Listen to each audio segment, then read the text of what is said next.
right, good morning, everyone, and welcome. Happy Friday. I'd like to call the Transportation Committee for today to order. As a reminder, this meeting is being shared virtually through Zoom for those who couldn't join us in person today and is being recorded. Committee members, a little housekeeping. If you could remember to please turn your mic on before speaking so those online and in the room can hear you. And also state your name when you go to make it a comment. And if you have it on the way out, I'll remind you again, but if you can sign into the sign-in sheet, that's helpful for attendance. Today, we're welcoming two new committee members. I don't see John Paul Deeplet. Right. Oh, look at that. Right on cue. Look at that, John. So John Paul is the new Metropolitan Planning Specialist for FHWA. So congratulations and yeah, welcome aboard. And then Pam Jones is the Policy Associate and Jackie Grimshaw Fellow at the CNT. So welcome. I'd like to go around the room and have everyone introduce themselves. I'll start. My name is Kevin Carrier, representing Lake County. Vicki Barrett, CMAP.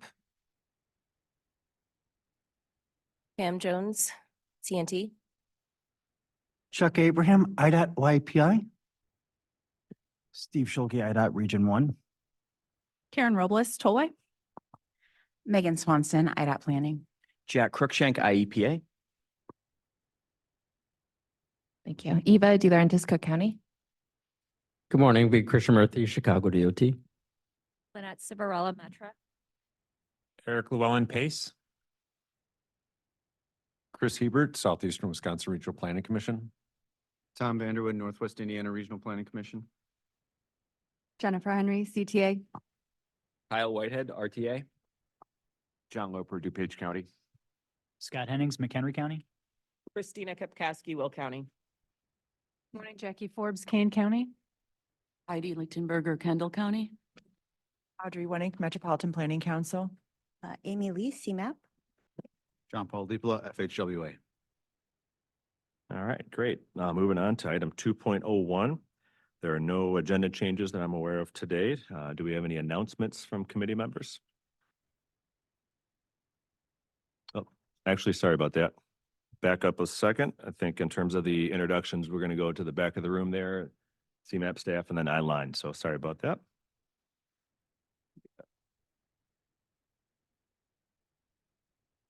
I thought we were skipping it. Terry Dixon, CMAP. Hi, Sunchen, IDOT. Sophie Blumenstein, IDOT. Brandon Gaber, IDOT. Holly Bieneman, IDOT. Quinn Casal, CTA. Jada Porter, Will County Governmental League. Oh, Brian Smith, AECom. Aaron Fiorini, CTA. Bill Mooney, CTA. Jan Yoning, Collins Engineers. Brian Larson, Northwest Municipal Conference. George Candathil King, Kendall Council of Mayors. Davis Farmer, IDOT. Eric Chernoto, Northwest Council of Mayors. Mike Clemens, Lake County Council of Mayors. Matt Smith, Trans Systems. Drew Duffin, McHenry County Council of Mayors. Todd Schmidt, FHWA. Brittany Mattias, Southwest Conference of Mayors. Heather Baxter and Woodman. Chad Riddle, Local Roads.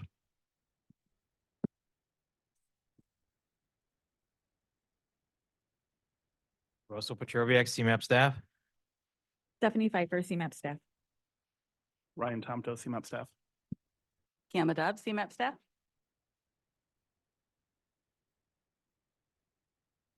Tom Caldwell, IDOT.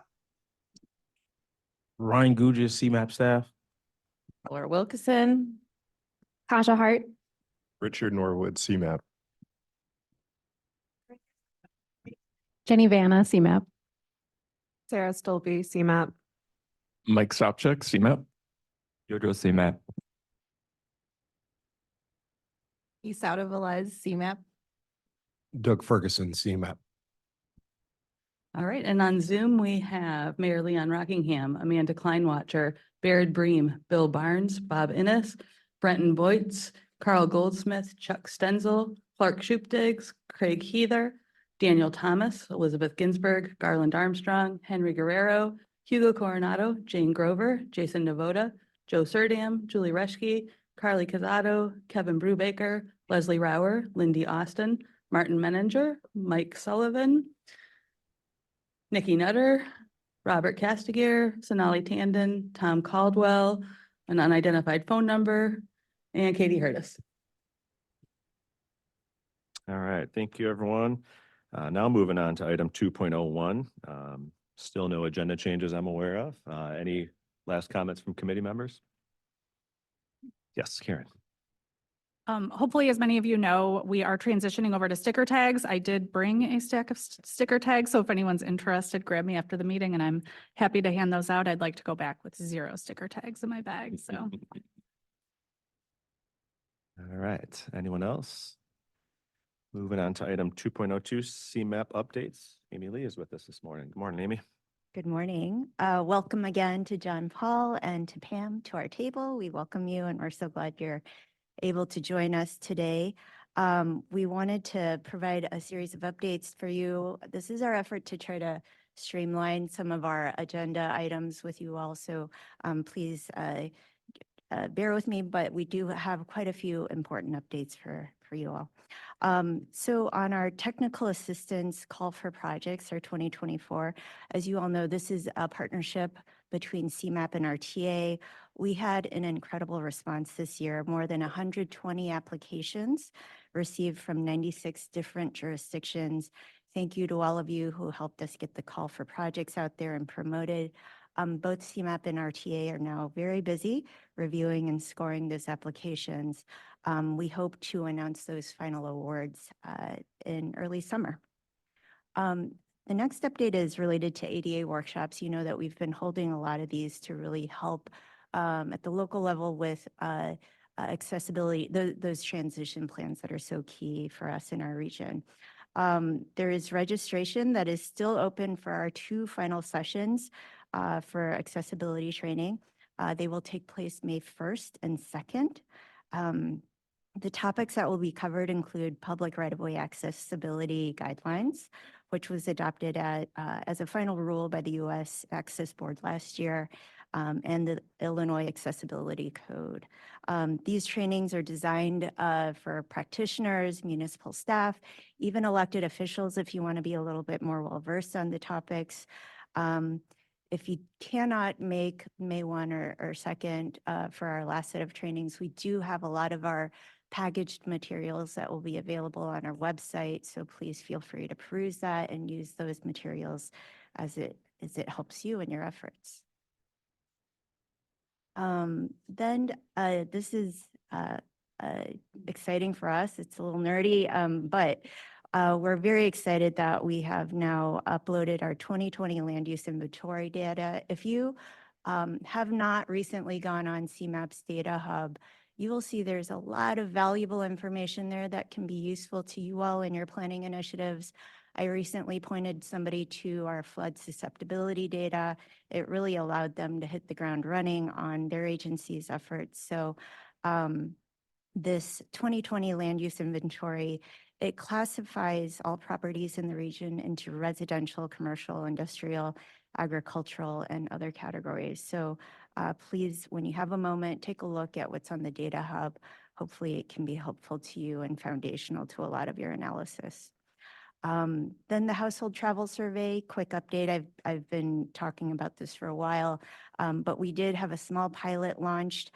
This past Monday, we sent out postcards to see if we could get folks to participate in this pilot just to help us work out the mechanics of that survey. So if anybody asks you, what is this postcard? Is this real? Is this a scam? Please let them know it is real. If you have any questions, feel free to direct them to us. Greenhouse gas emissions update. I want to talk a little bit about this because this came up towards the tail end of last year. As many of you recall, US DOT finalized a rule in December that requires states and MPOs to set reduction targets, GHG reduction targets, on the national highway system. Since then, well, at the time, we thought we had to move pretty quickly on this. We were kind of teeing up TC to think about adopting those targets mid-year this year to meet the deadline. But since then, FHWA, there was a court ruling on FHWA informed states and MPOs that they are not required to submit those targets at this time. IDOT has since indicated they will continue to work towards developing targets, even in absence of the federal ruling, because these things are likely there's going to be back and forth on this. So it's good for us to continue to be positioned to move either way. But IDOT did encourage MPOs to consider setting GHG targets on timelines that are a little bit more coherent to the overall planning work that we're doing. And so that's how we're progressing. We expect to get to simmer down a little bit on that work, not have it too rushed, but have it align with our comprehensive climate action plan, which we are working on and hope to have completed by end of July next year. And just as a reminder, the comprehensive climate action plan, the scope of that work has a different geographic scope than our MPO boundaries.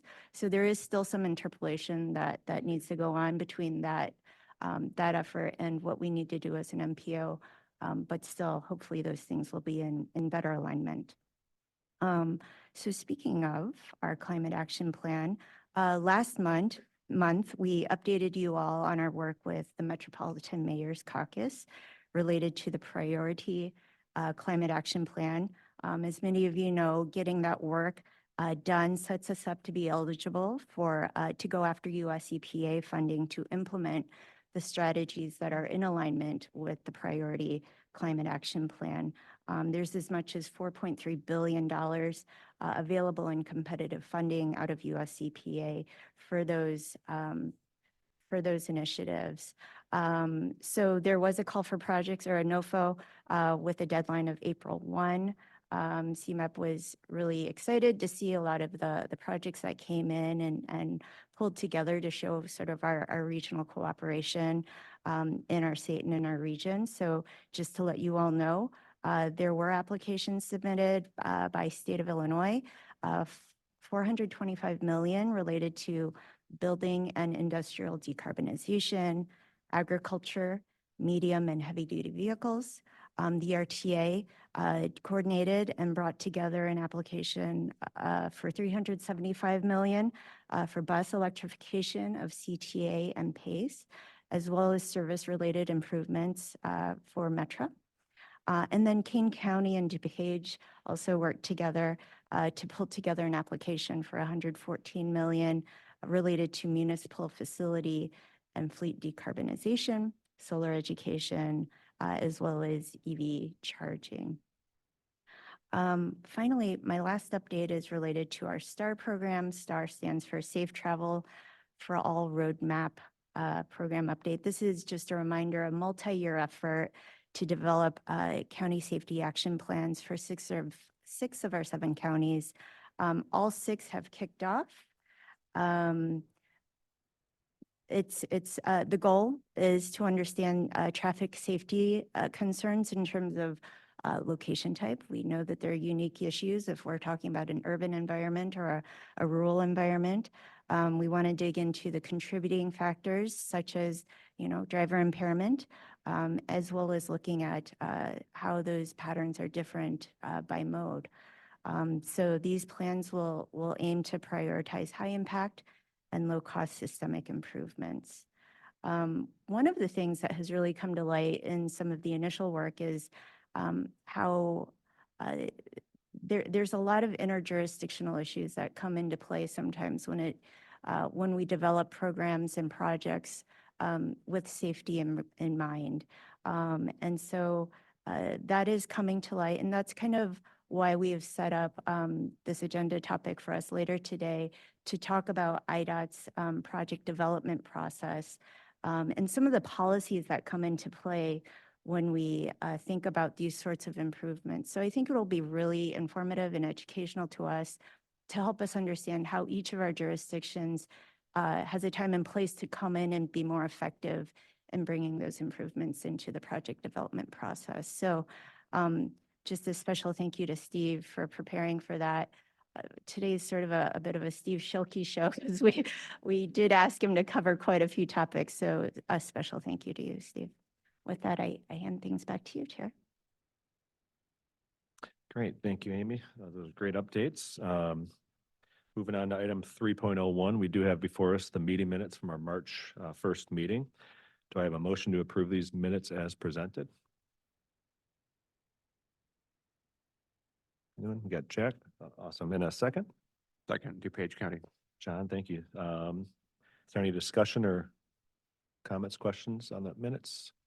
All those in favor? Any opposed? Motion carries. Item 4.01, Russell will provide us with an overview of the fiscal year 2023 through 2028 tip amendments. So welcome. Good morning, Russell. All right. Included in your packet today is a memo detailing the 121 tip changes contained in formal tip amendment 24-06 and the 231 tip changes contained in administrative amendments 24-06.1, .2, and .3. As seen in the memo, formal amendments resulted in an increase of just over 1.1 billion in total costs for all prior, current, and future years. So here are a few highlights.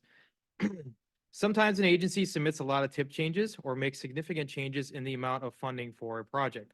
As seen in the formal amendments, Metra did both. About 25% of all the formal tip changes and almost 50% of the total costs were submitted by Metra. A lot of that was adding funding to the last 2 years of the tip, so they're adding continuous funding to projects that are ongoing. And they also are adding funding to things such as rolling stock purchases, station improvements, and bridges that are on the UP North line. Some other highlights, in addition, there's $87 million being added for bridge maintenance on the Bishop Ford by IDOT, and another $212 million for bridge repairs and maintenance on I-55.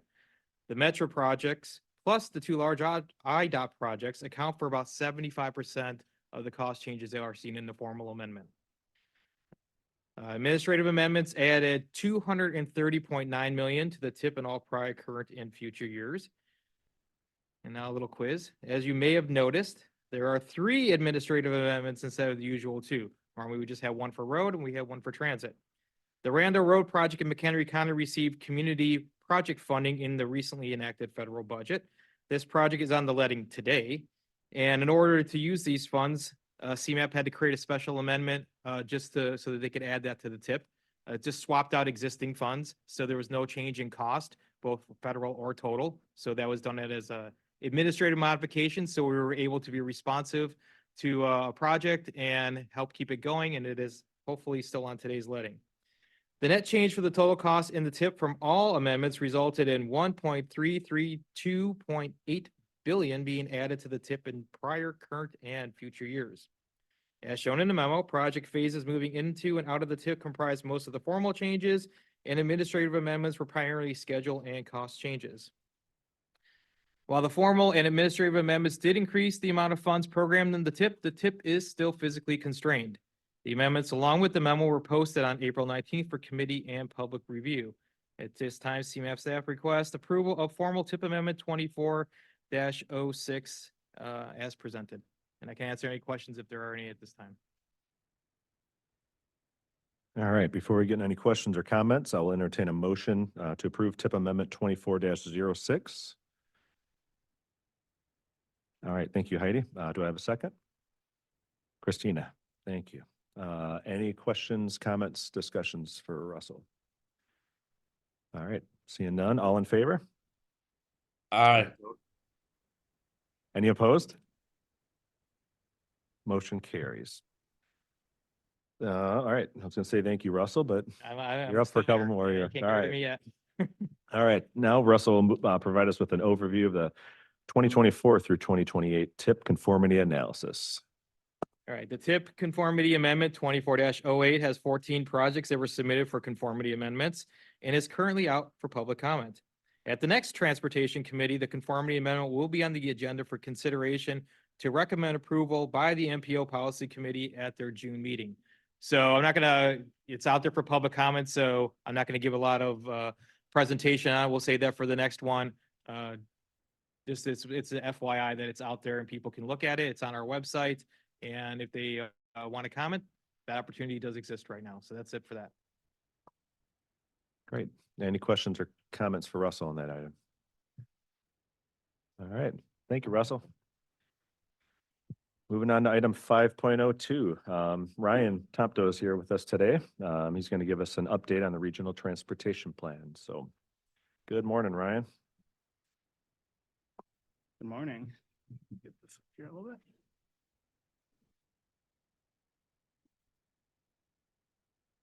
So good morning. Again, my name is Ryan Tomto. I'm a principal policy analyst here at CMAP in the regional planning and regional policy and implementation division. I also oversee the transportation investment strategy program here. As you will probably recall, at the last transportation committee meeting, my colleague Elizabeth Scott and I presented on the new approach to regional planning. And you heard more about the vision plan that entails, as well as a little bit of a brief preview into the regional transportation plan part of that, as well as the presentation on the comprehensive climate action plan. So as a transportation committee, we know it's vital that you're kept up to date on the progress being made on the regional transportation plan. So I want to take a few minutes to provide a brief update today. Overall, the plan is that we will be here presenting on this, for the progress on this plan at every meeting. Some of the updates will be brief, such as today's. Others will be more in-depth, where we'll have presentations and opportunities for robust discussion, like we'll have at the upcoming meeting next month. So today, I don't have slides. It's just really me going through a quick update of where we're at right now and an opportunity to ask questions if you have any. Here. So before I get into the update, I just want to share a few reminders about the regional transportation plan. This serves as the long-range transportation plan for Northeastern Illinois, and per federal requirements, it must be adopted by October 2026. The plan must identify how the region will manage and operate a multimodal surface transportation system, including transit, highway, bicycle, pedestrian, and accessible mobility to achieve regional goals. It's important to note that while we are taking a new approach to regional planning, and this plan will be primarily focused on transportation, it will not be siloed in terms of intersections with things like climate, equity, housing, land use, and other important topical areas. It's also important to note that the RTP is not just a plan to guide CMAP's transportation work, but it also serves to coordinate and align the efforts of transportation implementation and with other partners across the region. To that end, development of the plan will include robust stakeholder engagement and public outreach activities that ensure the diverse perspectives and array of needs and aspirations of communities throughout the region are considered and reflected in that plan. The final plan will outline transportation goals, objectives, strategies, and investment priorities that guide transportation decision-making, effective resource allocation, and sustainable transportation solutions throughout the region. So now to get into the update. We've commenced work on the goals and objective setting phase of the project. This has included conducting a plan inventory. So we've worked to assess goals and objectives at the federal level, state level, other regional agencies, as well as local plans. And so this inventory is looking to kind of take a look at what those overarching themes are, and then reflect it back to everybody as a starting point to say, here's what we're seeing out there within the region, and here's what we had in onto 2050 regarding mobility. How do we want to go from here? And so that'll be the presentation that comes before you all next month. We've also began work on the existing conditions research. This work includes conducting a comprehensive analysis of the current state of transportation infrastructure, services, and travel patterns within the metropolitan area. It includes forecasting future population, employment, and land use trends to anticipate future transportation needs and challenges. So we're going to be coming back at a future meeting as well to discuss, to go into more detail on these socioeconomic forecasts. But I wanted to share some initial highlights that staff wanted to elevate at this time to kind of give a preview into that work. So first, just want to highlight that CMAP is committed to a data-driven approach to ensure forecasts are reliable by incorporating data from various credible sources and developed alongside technical and local experts. A technical advisory group is helping to guide the regional forecast using common industry practices and standards. The methodology was developed in consultation with the University of Wisconsin-Madison's Applied Population Lab. And a separate local advisory group is advising CMAP staff on how municipalities use the data and how we can improve the ways in which we communicate the forecast to them. The local advisory group is also helping CMAP make the data better by providing us with their current development plans. So this cycle, CMAP is taking a different approach to the forecast. In the past, policy assumptions related to the plan have been incorporated into the forecast.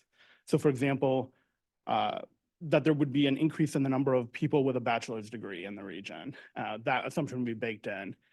For the issue with this is these assumptions often led to forecasts that were significantly higher than what was actually seen in reality. So for this RTP, the forecast will reflect the trends we are seeing today and extend that outwards. While we will be also conducting separate scenario planning process, which will allow us to see how forecast would change if different policies were adopted, or if there are changes not anticipated by the baseline forecast. So one of the things to note is this does result in a slightly lower population than would have been seen previously. But in addition to that, we're also seeing, well, with the Census Bureau, they, as you all know, periodically produce population estimates for the country, but do not estimate the population for individual states or counties.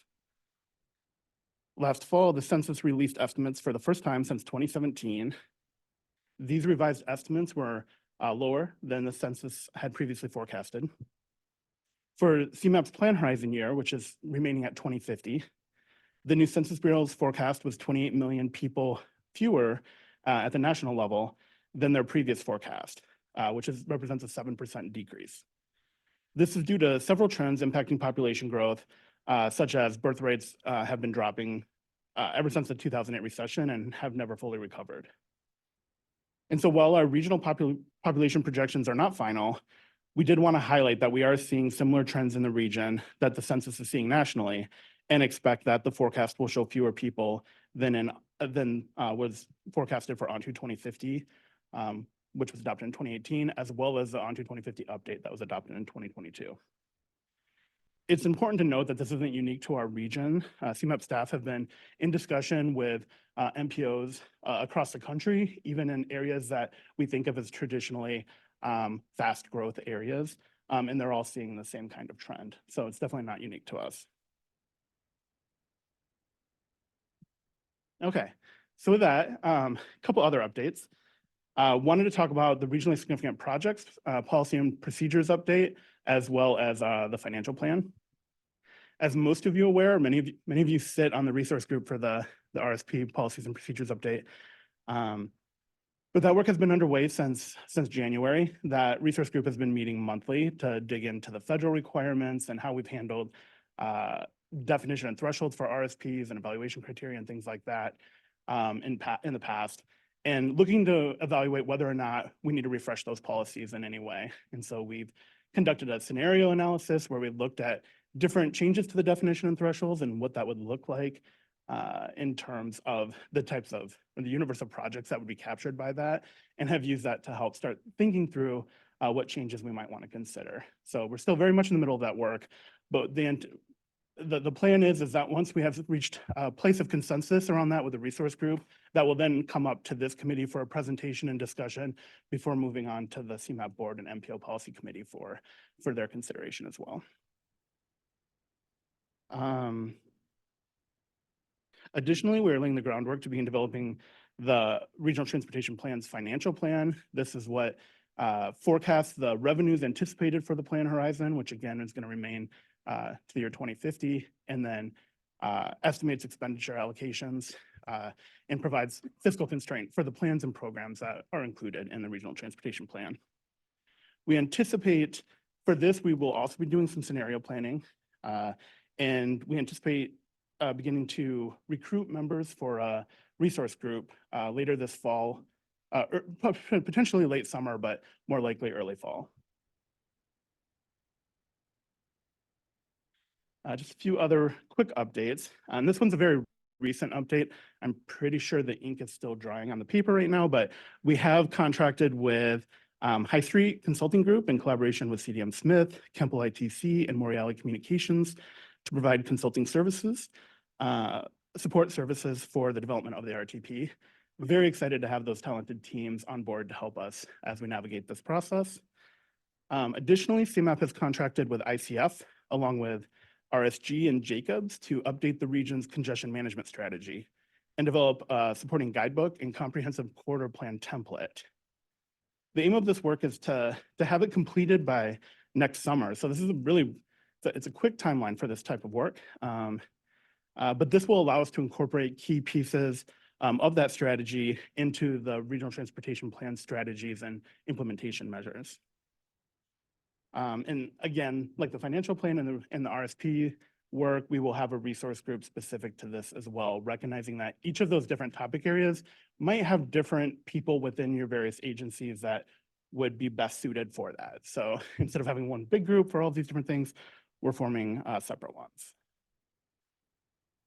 So finally, we are also working to begin efforts to coordinate with our friends at FHWA and FTA and IDOT and other regional partners as we work to coordinate around the regional transportation plan development and ensure consistency with federal, state, and regional plans. And additionally, we are working to develop a comprehensive stakeholder and public outreach strategy to engage stakeholders and solicit input from communities throughout the region to ensure their views and perspectives are incorporated in this.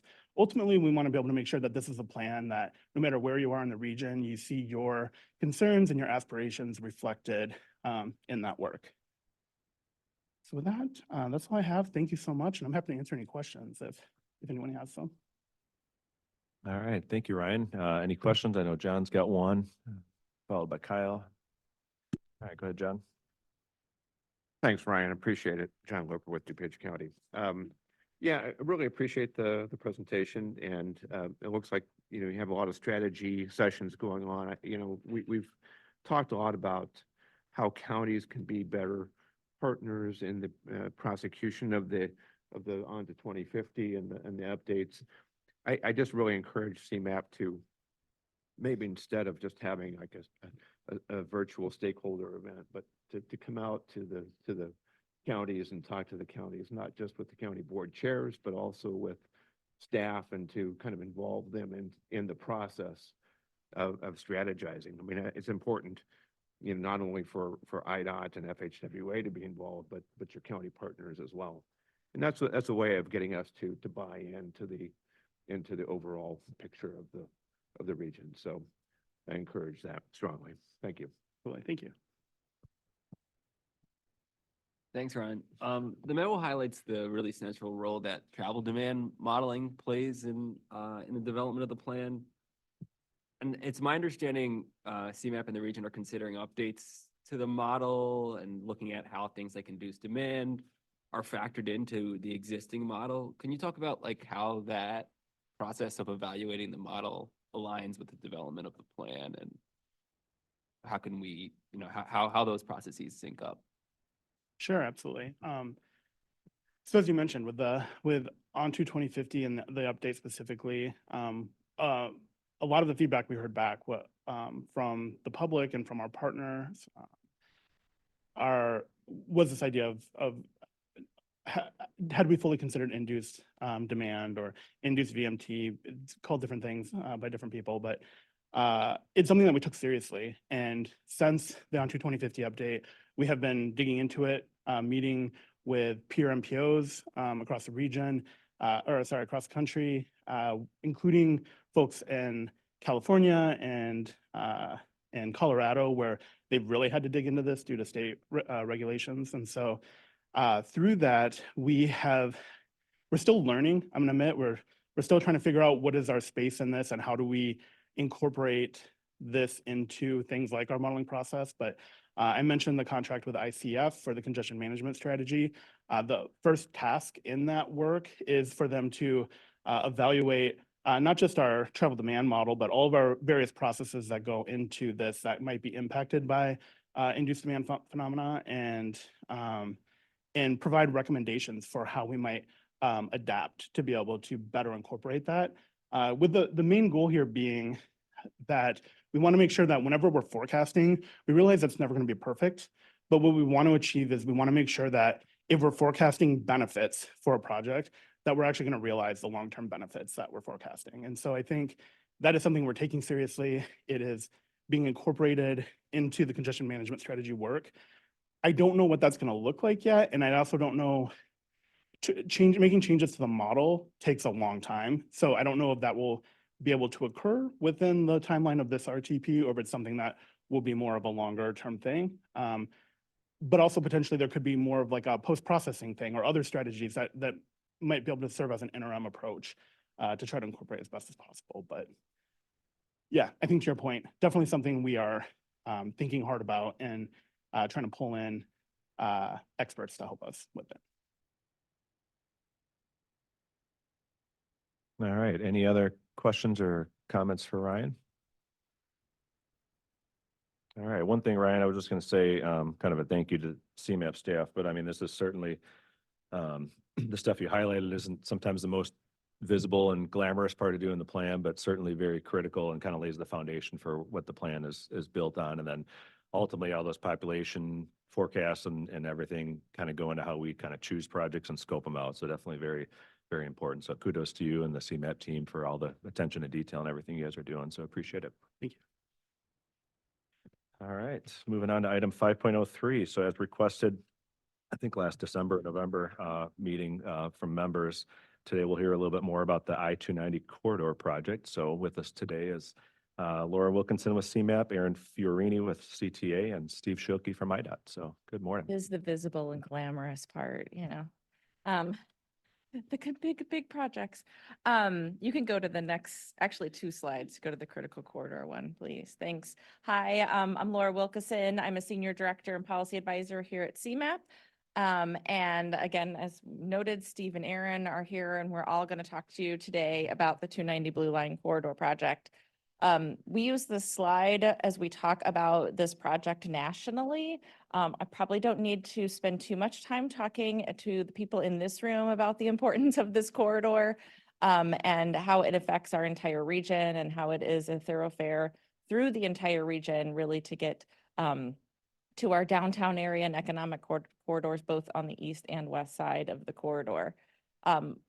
Also don't need to spend too much time talking about the issues of the corridor itself. We will talk about that today, but understanding that it is a critical corridor and is facing both current and long-term needs as we look at making these improvements. Again, next slide, as Ryan talked about the RTP, this is something that the regional plan has been talking about for a long time, about the importance of this corridor for so many different reasons. It's been in the 2050 comprehensive plan. It's received support both from us and the federal government, and really a lot of stakeholder interest, which is also why we're talking about it here today, as you have raised this interest to have the conversation about 290. And we felt that it was important, as we talk about this today, that we talk about it as the partnership that is being created between CMAP, IDOT, and CTA as we move forward. Next slide. And just to kind of provide some thought about that, why we are where we are right now, CMAP being part of this project, not only because it's given support through the regionally significant projects and by funding different things throughout the corridor, but because this really is a regional corridor project. It is regionally significant. It impacts both Cook and DuPage County and beyond. And that the communities that are along this corridor are really varied and have different needs. And as we look at, again, economically distressed and underserved communities, when we think about the land use, we want to make sure that we're approaching this in a really big picture, multi-vision space. And so one of the things that has come to light, and again, as you asked, you wanted to update on 290. A lot of the conversations that we've been having lately is that this really is a multi-modal corridor, and it's not just about the roadway and it's not just about the transit, but it really is about having a corridor vision. One of the things when Aaron approached getting the infrastructure accelerator grant was thinking about how do we improve and accelerate and innovate in project delivery. And in those discussions, it became apparent that our other conversations about making this a multimodal corridor were all coming together, that CMAP had a role, that the RIA grant had a role in really trying to create this partnership to make it a multimodal vision.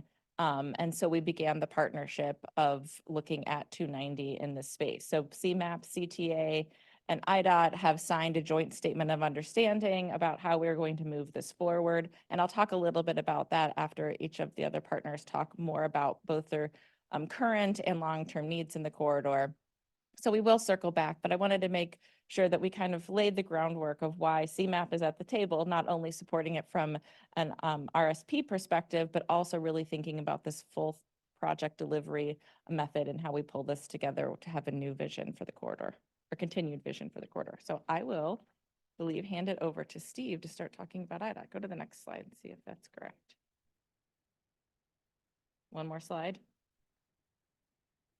Like if it wants to go. So again, yes, thinking about where we have the issues in the corridor now, there's both a current and a long-term need. And so I think it's important that we all understand that as we start talking quickly about that long-term need of what we want to do for the vision of the corridor, that there's significant current needs that need to be addressed too as we move forward in seeking funding, both again on the current and long-term needs, that there are significant issues both with flooding, safety concerns, and then obviously the slow zones on the blue line that we need to be approaching. And now I'll turn it over. Thank you. Next slide. So thank you, and thank you for letting us speak. My name's Steve Schulke with IDOT Region 1, Bureau Chief of Programming. We've been working on this project a long time, nearly 20 years. You can go to the next slide. This project started in early 2000s, looking at a number of options. You can see the existing conditions on the top there between I-294, where I-88 and I-290 come in. So you have three major expressways coming into a 3-lane facility and then going to 4. There's a lane imbalance issue. We also have CSX and CTA that run along the middle of the corridor that go to about Des Plaines Avenue. So there was a need identified, about 20 years ago. The needs are to improve multimodal corridor, to improve the multimodal connections, to also look at the condition. This corridor is well over 50 years old, and there's a lot of condition needs. Between both of us, IDOT and CTA needs, there's over $6 billion worth of need on this corridor just to update it to modern standards, right? We started, the last one is safety. There's a huge safety concern. There's a number of crashes down this corridor. You have the left-handed ramps at both Austin and Harlem that are contributing to a lot of safety factors on the expressway itself. So we started with those need points, developed several alternatives. We had well over 100 alternatives, evaluated an environmental impact statement that started in 2011. That ultimately concluded in 2017 with a record of decision. That record of decision had what you can see in the middle there, the proposed condition. It was add a lane for 7 miles. So 7 miles will be fully reconstructed. That's between Manheim to Austin. And then there's 6 miles of restriping. That managed lane is anticipated to be managed through the use of tolling. So that was all detailed out in the record of decision. Also between Des Plaines Avenue and I-88, as you can see there is the express bus service. We've worked very closely with PACE. We worked very closely with PACE, CTA, along with all the communities on the corridor, and I'll get into that in a second with the improvements with Maywood, Broadview, Oak Park, Forest Park, and certainly the city of Chicago.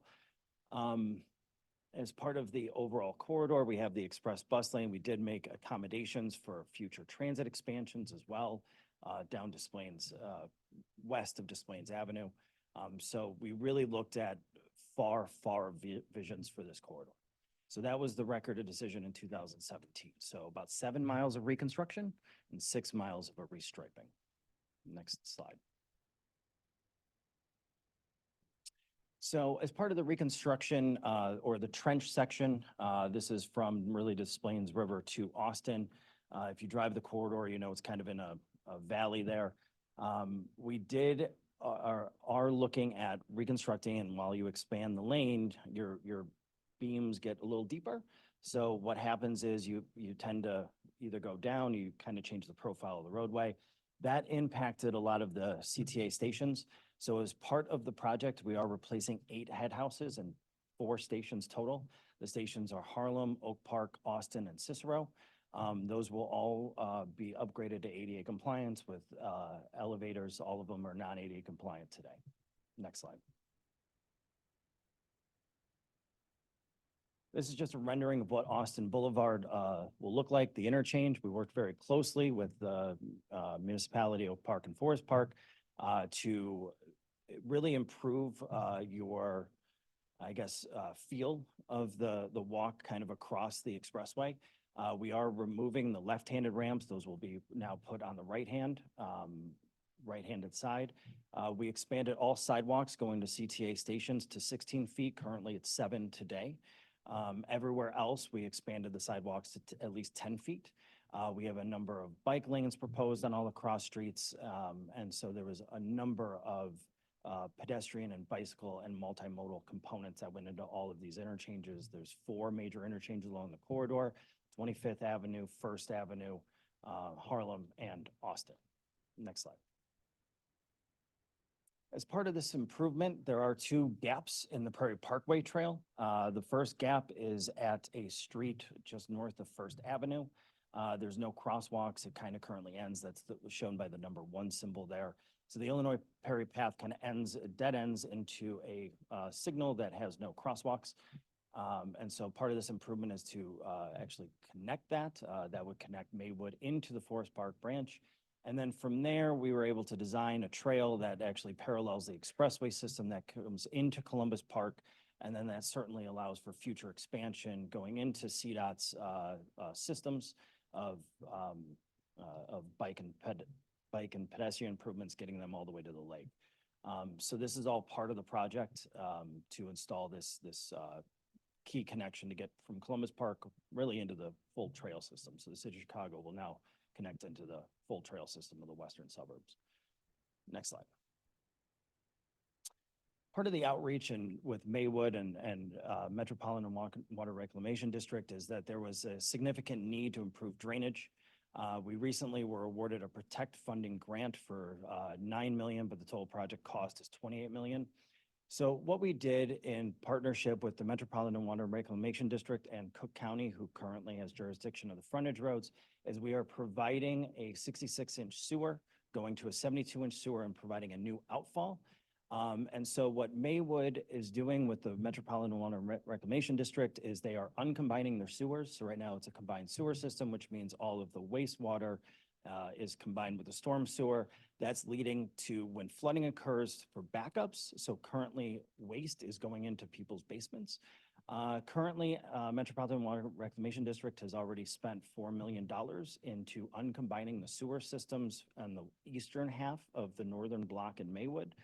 And they hope to complete that within the next 5 to 10 years, getting it all the way through Maywood. As part of our project, our IDOT's project, we're providing that 66-inch sewer on the bottom and then a new outfall. And it is a huge reduction and a huge benefit to the local municipalities for this particular project.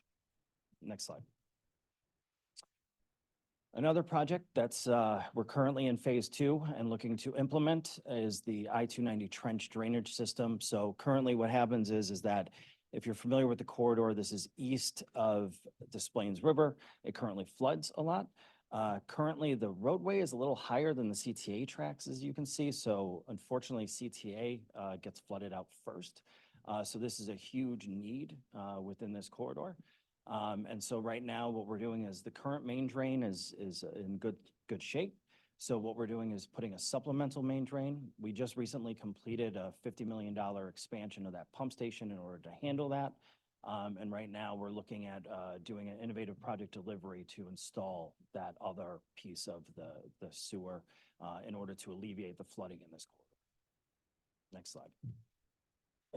So that is within the reconstruction section. So the other things that are certainly hitting the tip is that there's a lot of overhead bridges in the restriping section. So here, we're not looking at full replacements of these structures. We're not looking at widening, but these bridges are all 50, 60 years old. Most of them are structurally deficient. So what we're currently and what you see in the tip is really attacking those structurally deficient bridges within the program. All of those have a number of bike and ped improvements with them. We have road diets proposed on, currently 13 of the 18 overhead bridges are funded within our program. 9 of those bridges have road diets that we worked closely with the city of Chicago on. We have 10 of the bridges, including bike lanes. 4 of them are going with raised bike lanes, so the sidewalks will be about 16 to 24 feet in width to get, again, a better user experience going across the expressway. All CTA platforms, with the exception of one location, we were able to get 12 feet wide going to the CTA stations themselves, and then 10 feet everywhere Steve, else. I'm So- sorry. Could you bring I'm up here. Can you bring your mic closer to you? We're getting feedback that you're not loud enough online. Oh, okay, I'm sorry. Thank you. I'm almost at the end, so sorry. Okay, well, I'll just try to lean forward a little bit. All right, so 13 of the 18 bridges are currently funded within the program. I mentioned that 10 of the bridges, 4 of them have raised bike lanes, 10 have bike lanes with them. We propose 9 road diets as part of this project. All CTA stations will have 12 feet going to them, so the head houses, and then 10 feet everywhere else. We do also have bus lanes proposed on 3 of those overhead structures. So we work very closely with CDOT and CTA on all those overhead structures. Next slide. So now I'll turn it over to CTA. Sorry about that. I'll remember that for the next. Good morning, everyone. My name is Erin Fiorini. I'm the Director of Infrastructure Capital Program Oversight at CTA. I'm here to talk about CTA's project here on the 290. Next slide. Yeah, nope, that's fine. So CTA back in 2017 completed what we call the CTA Blue Line Vision Study.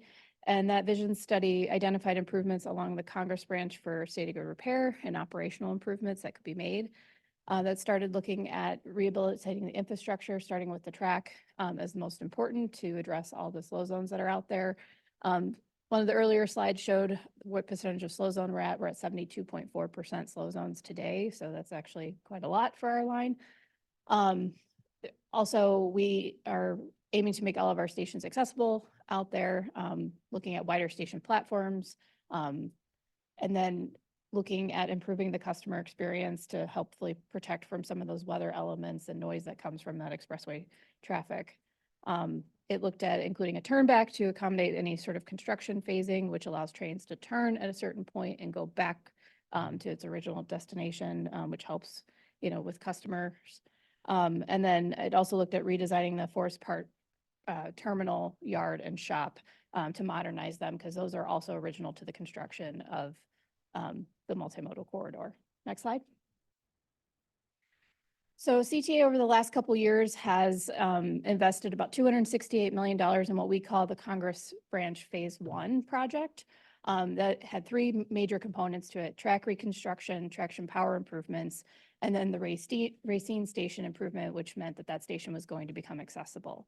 So with the track reconstruction, it was a complete replacement of all the track that was in the section there. So about from Halsted right to the Illinois Medical District station. And it went all the way down to the subgrade, new ballast, new ties, new rail. The drainage system was fixed. We replaced the Morgan Middle turnout that's there, which is basically original to when it was installed. And then we also did some upgrades to some of the wayside traction power and signal equipment that was out there. Additionally, a few years ago, we actually got Invest in Cook grant to help us look at the load flow study of the Blue Line specifically. And out of that study came some recommendations of where CTA could make traction power improvements, which helps improve the reliability of the service along the line. So one of the recommendations that came out of that plan was to install a substation at Morgan Street. So this project picked up that substation to help with that reliability. And then we have a substation that exists today called Hermitage Substation, and it has a lot of equipment in it that was past its useful life. So we put in some money to that part of the project as well to make those investments because that helps with the blue line. And then for Racine Station, it's all about making that station ADA accessible. If anyone knows, that's in construction today, scheduled to be complete by the end of this year. That'll have a new elevator, new aux entrance, and then platform extension and new stairs to the Racine entrance. Next slide. So we wanted to just show you a couple pictures of what the actual work actually looks like, or did look like when it was the track, which is on the left side. That's the Morgan Middle special track work that was installed. And then to the right is the removal of the ramp at Racine. That is a long ramp that is going to be reconstructed. It'll still be a ramp, but before it was not ADA accessible, so it's going to be reconstructed to become ADA accessible. Next slide. And these are renderings of both the substation and the station at Racine. So on the left there, that's what the main Racine station head house will look like. That's from an expressway viewpoint. And then the rendering on the right is the new Morgan substation, which again will sit right off of the Morgan Bridge in the middle of the expressway. Next slide. So CTA has looked at our approach from the Blue Line Vision study. We had an approach where we were across 4 phases, and we kind of bucketed track station work and traction power work together. Since the slow zones have increased, we've kind of gone back and looked at a new approach to that. We know that track is one of the main important things that we need to focus on. So track work is obviously the project that we're going to go after funds right now. It's critical for that branch to continue to run. However, those repairs to the track are estimated over $1 billion, which is a huge investment alone right there. And it will be very similar to the work that had just occurred on the Congress Phase 1 project. Our stations also meet all ADA elements. 7 of 11 of those stations are inaccessible today. That's estimated right now about $750 million. We can look at packaging of the stations with the track work. It just kind of depends on money and how that comes in. But we do look at that together because that track work is really critical to doing it coordinated with station work. And then the final set of work that we have looked at is substation replacements. All those substations along the line are over 30 years old, so they are past their useful life. The yard needs replacement and the terminal also needs replacement. And that estimated need right now is about $800 million. Next slide. Yeah. Thanks. So I think you can clearly see through the information that both Steve and Aaron provided that we have a significant funding need, a significant improvement need, and that, again, beyond just being able to make those improvements, that it's actually moving people through the corridor to where they want to go and how they need to move in the region. And so really CMAP's role now being part of this corridor is to foster that interagency collaboration through numerous partners that need to be at the table. We wanted to look at how do we, with this significant financial need, think about innovation and how we can be moving things forward without precluding further and future innovation. We wanted to make sure that we were blending and working with all of the partners on, transformational transportation goals that you here at TC have constantly talked about, and that we support, and also reconnecting community goals. Making sure that as we do this, we're thinking about the land use in the communities along the line as well. And so CMAP's role will now be to procure a corridor development office to sequence some of these projects and look at how we're going to approach this from a funding and financing scale as well. And so I wanted to talk a little bit about that because, again, as we talk about the project, we want to talk about how we're approaching all of this right now. So as I mentioned before, next slide, IDOT, CTA, and CMAP have signed a joint statement of understanding to really commit to a unified vision for the corridor. So instead of 2 singular projects, we bring this as a program of projects. So we've stolen a little bit from the CREATE program, right? You've got 75 different projects there, but it's really seen as a program of projects. It's seen as one entity. It's sequenced. It looks at how do you leverage one project to the next, especially right now when we have the ability to have competitive federal fundings. We want to make sure that we're putting all of us are putting our best foot forward and making sure this multimodal corridor is approached in a way that the federal government feels very confident in being able to provide funds to this project to move us along. So as we said that, we looked at how do you actually implement that and really make that come to life. And so again, that's making sure that we have a corridor development office where all of the entities are working together on decision-making, sequencing, timing. So we're in the process of putting that together, and the partners have committed to fund that piece. So a little bit about that. Next slide. It does look a lot like those of you who are familiar with the CREATE program. Again, we're just going to steal what's already worked in the region. And as we're watching them build projects right now, which is wonderful, we want to make sure that we're moving this project forward in that same vein. So again, you have the project leadership of the Secretary of IDOT and the President of CTA. And then you have a management committee, which is the other jurisdictional stakeholders, people who will need to be part of that decision-making process, sitting at the table together so that we're all executing on a similar vision. You bring in the communities themselves, so the Corridor Advisory Group. You talk about this all as one project, as one thing, one entity. So you have an advocacy committee making sure that we're not only communicating things properly, but that we're making sure that our other elected officials and things like that that can really be at the table to support us are there all together. And then the Corridor Development Office itself. Again, the implementing partners are still responsible for each of their own projects and implementing those. So that does not go to the full Corridor Development Office. It's just making sure that all of those are coordinated. But each of the corridor jurisdictional owners are still responsible for the things that they need to do. So that doesn't change. And again, we've already seen that work on the CREATE program. I think another thing that's important to note when we think about this too, I'll just say is that it's very exciting that the city of Chicago got a Reconnecting Communities grant, as well as CTA, the City Citizen Planning grant. So making sure that we're really bringing those coordination pieces in so that everything that's happening along that corridor works seamlessly together so that we're actually leveraging and providing movement in the corridor as opposed to working against each other or not knowing what other people are doing. And so we've already started that conversation with the city of Chicago, which is very exciting.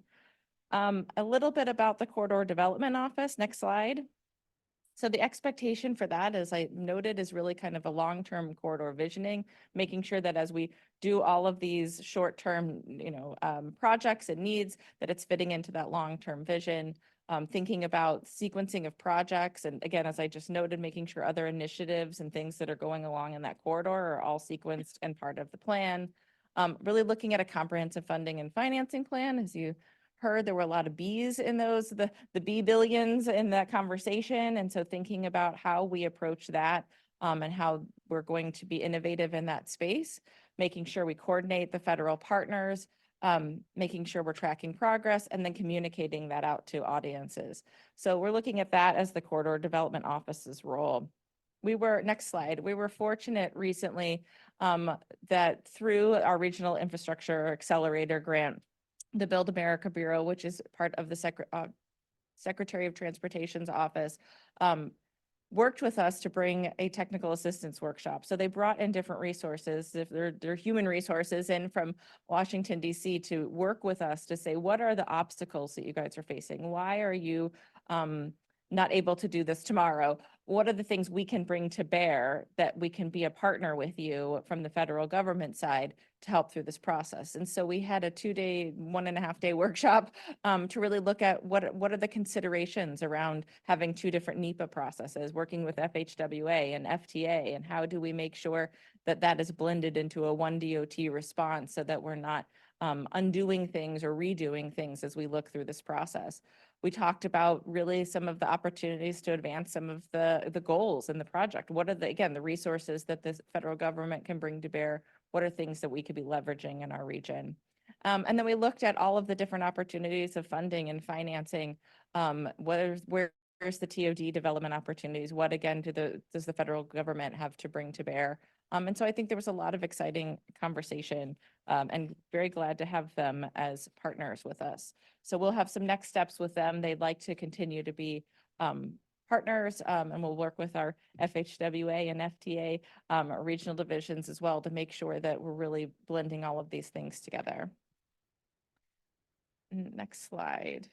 I think the last thing that we just wanted to hit on is what some of the near-term things are. Do you guys want to just ping on those really fast? So from the state IDOT, currently as I mentioned, we're currently looking at those bridges in order to improve the structurally deficient bridges along the corridor. A lot of them are in dire need of repair. I actually said this is a 50-year-old corridor. It's currently approaching 70 because we've been studying it so long. So a lot of the need right now is state of good repair along with the drainage components that I mentioned. We are also initiating financial modeling and doing a reevaluation of the corridor to make sure that the projects just keep moving forward and that we start building some of what we said. And for CTA, we are continuing to coordinate with IDOT on all of the projects that we have right now, but, our main focus is accessibility of those stations and getting the track back to a state of good repair.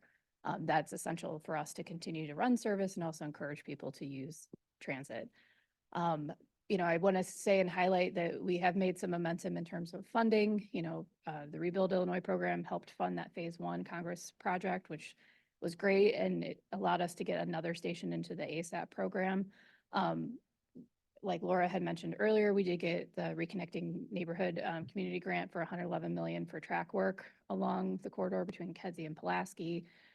We received a FY22 ASAP award for the Pulaski station out there too. So every opportunity that there is, we are going out and getting funding for to make sure we continue the momentum. We've partnered with IDOT too on mega grants in the past as well, both for stations and track and for their sewer work and some other work that they're doing with the bridges. So we are working together. I think it's just really important. We are focused on this corridor. So just want everyone to know that there is momentum going and the continued support is definitely something that we need from everyone here. And I'll answer any questions either on the project or on the partnership. All right, great. And thank you. The very informative very informative presentation. There we go. Any questions or comments? Yeah, Audrey. Hi, thanks so much. It's really exciting the way you're structuring that coordination, and a lot of really exciting things reported today. Particularly interested in improving the transit rider experience. Really pleased to hear about the road diets and the pedestrian improvements and the bike improvements.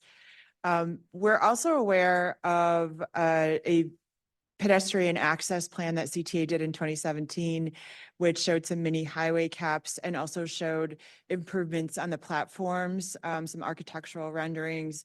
You did acknowledge the experience on the platforms needs improvement, but I wanted to see if there is room for any upgrades like that, and particularly with the communities that are adjacent that have suffered so much economic damage.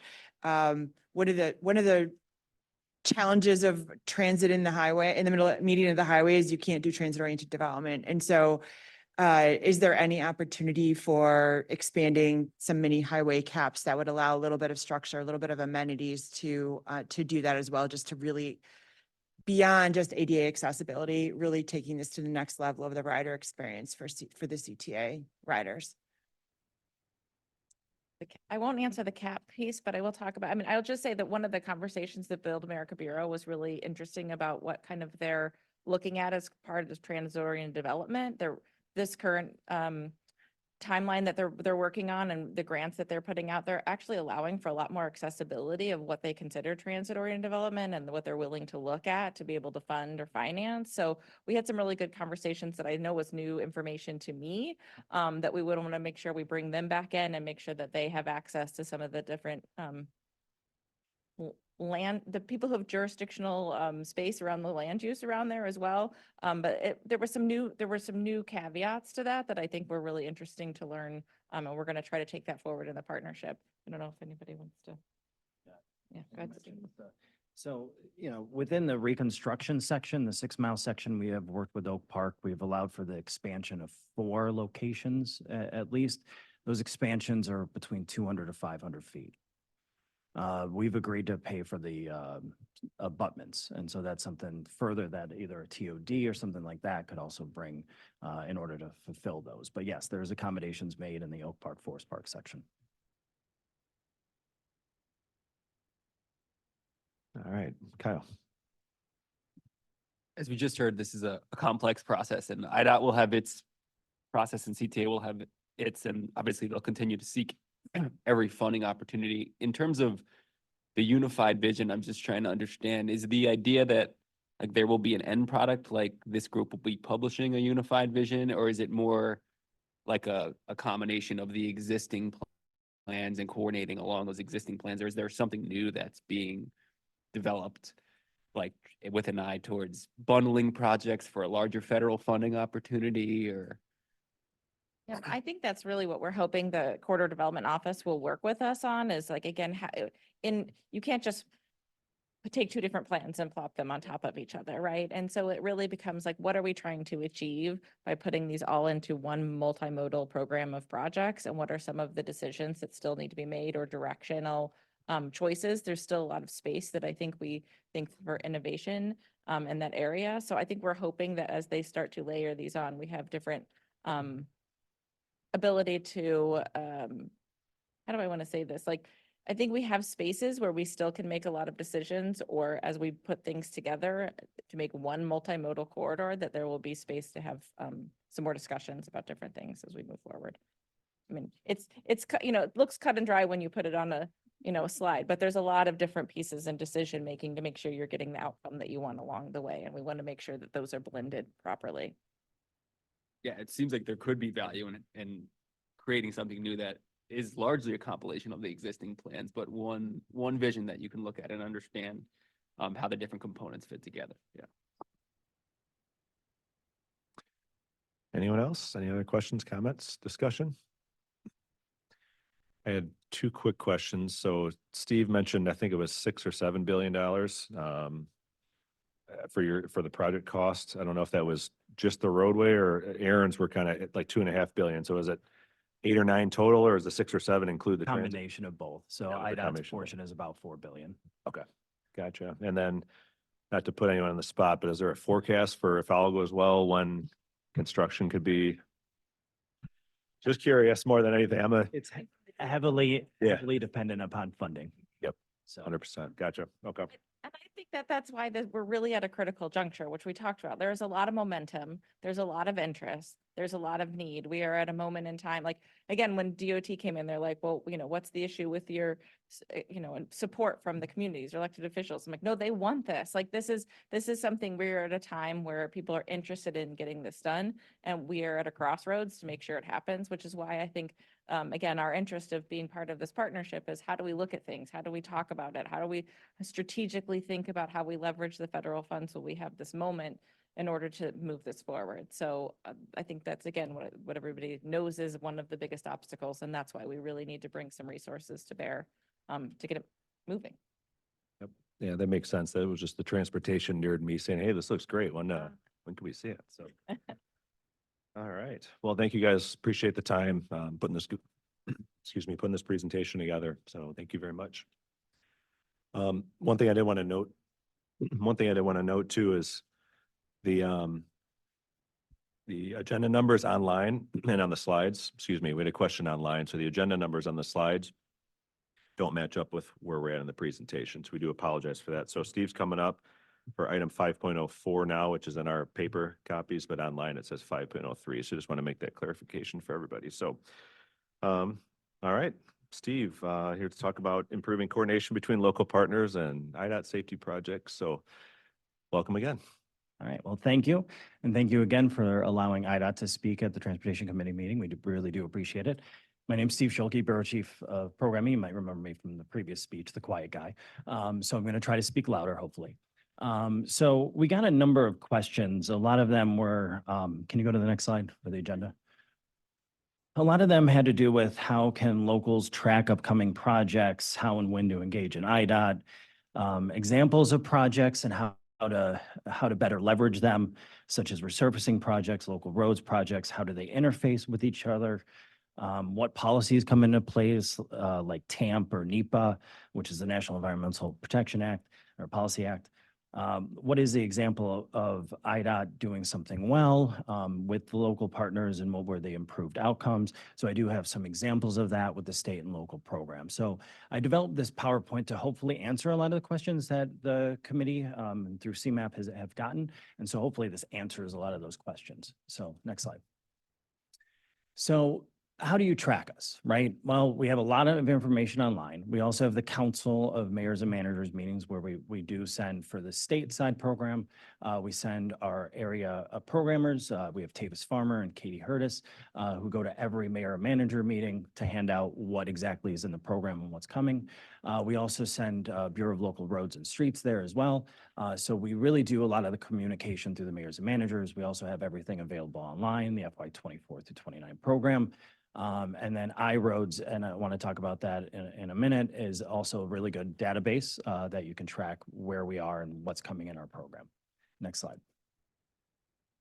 So within our multi-year program, we do have, there's a list, there's a map page. So you can go to the map page and getting around Illinois, and you can go see what resurfacings we have coming up and everything like that. You can also print out by list, by county or legislative districts. So a lot of information can be found online. Next slide. We also have a website developed, iRoads. This is a really good website, which has, as you can see on the right, it has a number of resources to it. One of the ones that is shown here is the condition rating survey, which I'll talk about when it gets into TAMP, which is Transportation Asset Management Plan. So you can see here the roads in red are less than a 5 CRS. So those are resurfacings that are likely within this fiscal year. The yellows, they're a little bit above 5. They're between 5 and 6. So that means those roads will be programmed soon enough. And then green and blue, those aren't even on our radar. Next slide. So what's in the program? So just want to talk high level. A lot of these are statewide numbers, but let's look at the long-range transportation plan. I want to talk really quickly about the long transportation plan, the budget, and then go into the policies that kind of drive our program. One of the big policies we have is the Transportation Asset Management Plan that was adopted, I want to say in 2018. And so that really has driven where we are going with the program. And we have a number of bike and pedestrian policies that have been enacted over the last 5 years. Next slide. So this was mentioned in a Transportation Committee meeting about 3 or 4 ago. Currently, IDOT and Office of Planning and Programming is in the middle of updating the long-range suite of plans in the long-range transportation program. That really drives how to set the overall program. So it's very important. A lot of those have to be updated this year. So you can certainly go online. It has the information for all of those plans, and they're all currently being updated. Next slide. So where is our overall program? It's about 41 billion statewide. Currently, we do have it invested in a number of resources. Certainly, as you can see, highways is 27 billion. They have the largest part of the pie, but we do invest in transit, 10 billion. Rail is about 2.7 billion. Next slide. So when you look at the program, and how I look at the program is that there's always slices of pie, and all those slices of pie have rules and regulations associated with them. So when we get a lot of questions from local municipalities, a lot of that has to do with, well, can you do X, Y, Z? And unfortunately, sometimes it doesn't necessarily fit in those rules and regulations with that pie slice, but there's other pie slices that you can go after. So a lot of times when we respond to those comments, we talk about other pie slices. So when we talk about the overall program, we have those core categories: system support. A lot of that's the engineering, the contract maintenance. You'd be surprised that piece of pie keeps getting bigger and bigger with sweeping. We spend about $2.5 million in this region alone just in impact attenuators, right? So there's a lot of system support there. System expansion is 13, so that is your ad lanes. And then you have system modernization or safety. That's a lot of the signal work along with the Highway Safety Improvement Program. And a majority of our budget is state of good repair. And that is all driven by the Transportation Asset Management Plan. So that's bridge maintenance and roadway maintenance. Next slide. So Region 1's program, our current 24 annual program is 1.9 billion. State program, stateside is about 1 billion or 40%. As you can notice, almost 800 million is the local program side as well. Next slide. So 70% of our budget is concentrated on state of good repair. So that is really a focus on the national highway system. This was really solidified in the CFR. And so we have to follow a lot of federal regulations when it comes to state of good repair projects. Next slide. So where are we at and what is our plan? And this is all based on performance measures. So currently, we'd like to get to 90% of our interstates in state of good repair. So that's a CRS above a 5. 90% for NHS. You have marked non-NHS routes. There are portions of Illinois 19 or US 20 that are not on the national highway system, but they're flagged for 75%. And then unmarked, 50% or greater. Currently within our region, we're at about 90%. And I'll kind of explain that a little bit. So when we have an unmarked route, like let's take 79th Street, which is currently in the fiscal year this year, we typically, when we're setting the program, we try to just bring those in when we can. We are well above our marks, so those are kind of harder to bring in, but those a lot are the main streets in a lot of downtown areas. So we do try to bring those in when we can. Those are kind of a challenge to bring them into the program, but we do get those in. So you can kind of see where we're at statewide on the right. So currently we are a little bit below the 90, but currently these are trend lines through 22. They are all greatly going up. Next slide. So bridge performance, and this takes a lot of our budget. So bridge, where we need to hit 93%, that is our goal. Anything below a 90, we're in the penalty box with the Federal Highway Administration. Currently we are. We are less than 90% of our bridges in structurally deficient condition. And you can see with the red line and the yellow line, everything's been going up. And we are hoping within the next year that we've actually got above 90%. So a significant amount of effort has gone over the past few years in fixing our structurally deficient bridges, and those are going up. I did note that we do note that we're seeing more and more of the local program going towards bridges as well. As you can see, those have dipped. So those are going to go up as well in the future. So just like what we're finding out over the last few years, the locals are certainly finding out that they have a lot of bridge needs as well. So next slide. So that was TAMP. So that's where we kind of set our resurfacing goals, which take up a lot of the program. And about half of that is bridges. So bike and ped policies, and when do those kick into play during the planning process? So with Illinois law, this was passed in about 2011. We've adapted a number of policies. It was updated in 2021 that bike and ped policies are given full consideration in planning and development, with the exception that resurfacing and widening the travel way, so anything that isn't involving a right turn lane or a left turn lane, are typically exempt. That doesn't mean that we don't do stuff, and I'll explain that in a second. And then when approved by the secretary, that you can get an exemption. And currently, after 13 years now, we've never gotten an exception.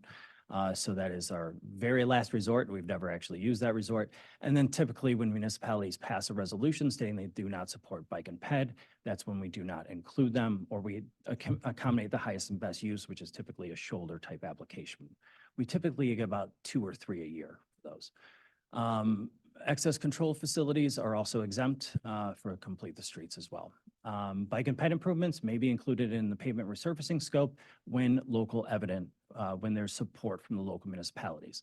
And I'll get into that in a second when I talk about resurfacings. So there's a number of resources that IDOT has on our website for bike and ped. The main ones as far as how we design our bike and ped facilities is the Bureau of Local Roads and Streets, chapters 41 and 42, and BDE chapters 17 and 58. About 5 years ago, we changed a lot of our policies based on a lot of coordination with the bike advocacy groups like Active Transportation and Bike League. So a lot of our projects have now, our standard was going to a 10-foot off-road bike accommodation. A lot of our accommodations now are more shoulder. And we've done a number of things to change our policies and procedures, actually our details, in order to accommodate better bike accommodations on our shoulders. As far as national standards, AASHTO, that guide for bike is what we primarily go to as a tool. MUTCD, they just updated that with a suite of new things that you can look at. That was kind of mentioned in the last Transportation Committee meeting. And then certainly NACTO can be used as a reference guide when we're designing our facilities. Next slide. So over the past I would say 5 to 8 years. IDOT has done a number of safety initiatives for vulnerable road users. Most recently, we completed the Illinois Vulnerable Road User Assessment that was published last November. It's currently on our website. That goes over both local and IDOT routes, so state routes. We also have a number of HSIP or highway safety improvement projects that are targeted towards vulnerable road users. We have about 10 currently within this region of road diets for bike and safety countermeasures. We have the uncontrolled crossing guide. So those are your mid-block crossings. So those are crossings that are not signalized. So we did create a policy for that about 5 years, about 7 years ago now, just dating myself. A lot of these are older tools, but certainly it takes time for us to develop policies like the lead pedestrian interval policy. So we are starting to put those more into place within IDOT routes. Bike travel assessments. So this is something new about 5 years ago, maybe 4 years ago. For any project going through preliminary engineering or phase one, we do a bike travel assessment. Those all get reviewed by our bike and ped coordinator just to assure that we're not missing anything within our plans for vulnerable road users. ADA accessibility, that's a huge one. We started about, I'd say 8 years ago with ADA accessible pedestrian issues. The APS policy that's mentioned here, that's brand new. We are looking at providing audible to all of our signals. And so we do have a number of specific APS projects that are going to come out soon enough. ADA standalone contracts. When we started, we had over 77,000 non-compliant ramps within our district. Currently, we're above 44, or we're 65% in compliance within about 8 years. So we have targeted ADA that does take a lot of our program up. We do have standalone county-wide projects for ADA to, again, bring everything into compliance with Accessibility Act. So that is all the ramps and the curbs and making sure the ped countdowns and everything are on our signals. We also have the bike facility guide that is also available on our website, which is a GIS database. Next slide. So types of projects and when to engage IDOT. So we work in really 4 phases. So IDOT works in phase 1 is preliminary engineering environmental studies. So those are the types of studies that involve right-of-way. Anything that involves right-of-way is a phase 1 process, and that process is 3 to 5 years, or sometimes longer. Geometric changes, I would say significant geometric changes, like a road diet, typically are a phase 1 process that involve a lot of public outreach. IDOT, on those types of projects where we are widening the travel way, though IDOT does pay 100% for the bike and pedestrian accommodations, and the locals do have to agree to maintain them. Phase 2 projects, there's typically no phase 1 study that are associated with those. Those timelines are typically 12 to 18 months to get the projects out onto the street. Those are a lot of your resurfacing type projects. For bridges, we do a lot of overlays and bridge rehabilitation projects. So a lot of those, the 70% of what we do falls into that phase 2 type category. Typically, those are really reached out to local municipalities. And so, but it's not a more robust public outreach. Currently, the department, for example, handles about 400 of those at any given time. Currently, phase 1, we have about 200. So we simply just cannot do a lot of robust outreach with a resurfacing type project. And we rely heavily on municipalities and local agencies to do that. So that's the phase 1, phase 2 process, and phase 3, of course, is actually going out there. That's the most visible, that's construction, and then maintenance is the operation side. And then it kind of always goes in a circle because everything eventually comes back to phase 1. It never ends. Next slide. So resurfacing projects, what's included with them and what requires more, I would say, robust communication or coordination with the locals. IDOT includes ADA improvements in almost all of our resurfacings. We also are now going to start including APS when we can. Some of the signals are old, and so they do require more robust look at. So we are trying to really bring those APS compliance or audible pedestrian signals into compliance as well. IDOT does not include scope within resurfacings that impact right away, because that would kick it to a phase 1, and that's a 3 to 5 year time frame. And as mentioned, but the TAMP, We do have specific statutes as far as when to try to resurface at the right time. So we typically do not include a brand new sidewalk that doesn't exist, for example, because that always seems to impact additional right-of-way.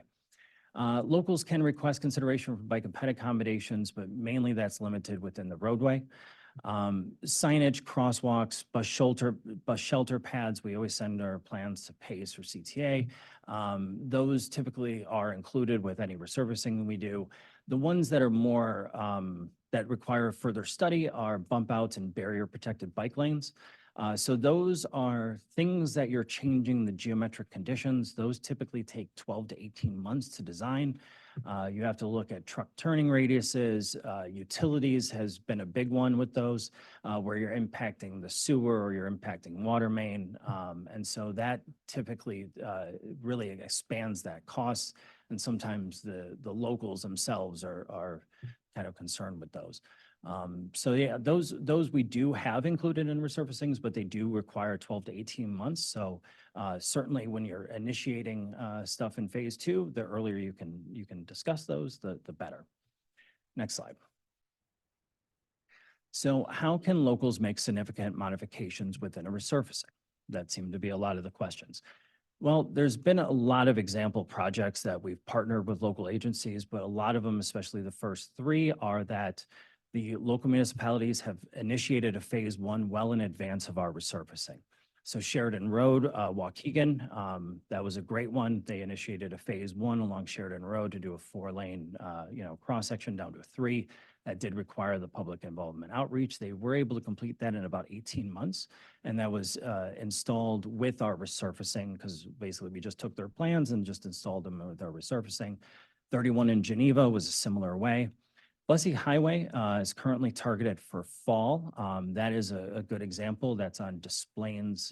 That's the city of Des Plaines and Park Ridge, who both initiated a phase 1 about 5 years ago. So that phase 1 has taken almost that 5 years. Park Ridge, for example, had a number of issues within their downtown area to remove parking. A lot of the businesses didn't like that. So we had to work with Park Ridge in order to get the bike and pedestrian facilities through without impacting the parking. So we went back and forth a lot with the geometric design, and we were able to get a design that works very well through that area. So that took a little time, especially with the outreach that Park Ridge had to do with the local businesses in the community. CDOT itself is a whole separate animal. They have a very robust arterial resurfacing program.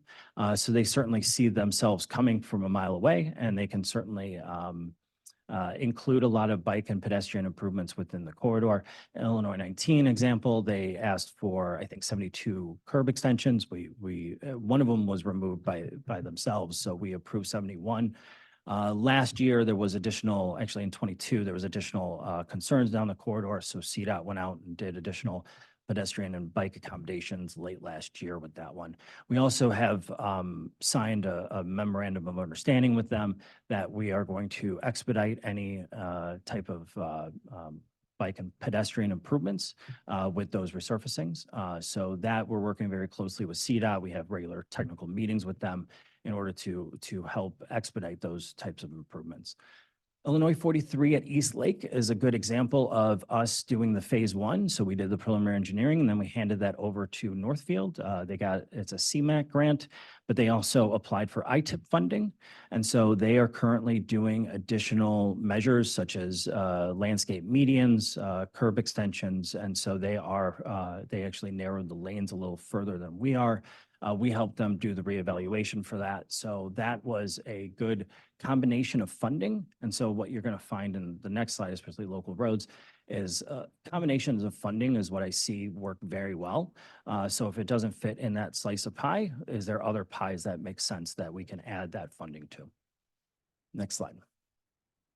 So local roads examples, Broadview is currently completing a streetscape project along Roosevelt Road.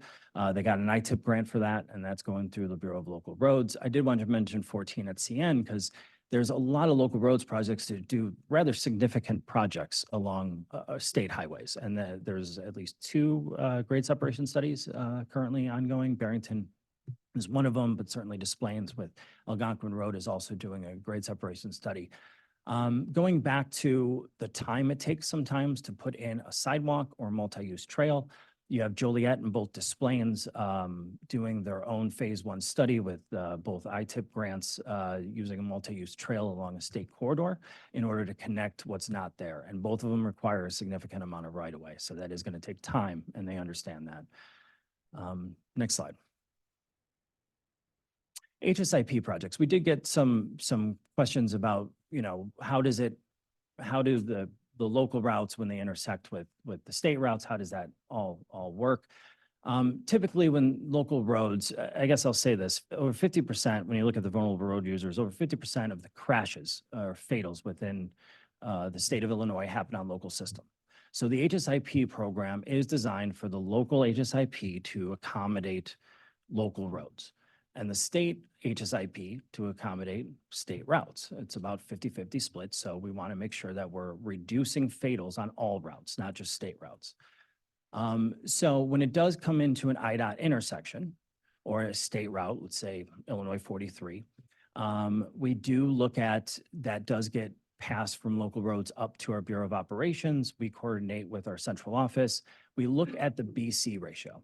So a lot of this has to do with, is it a good benefit to cost ratio?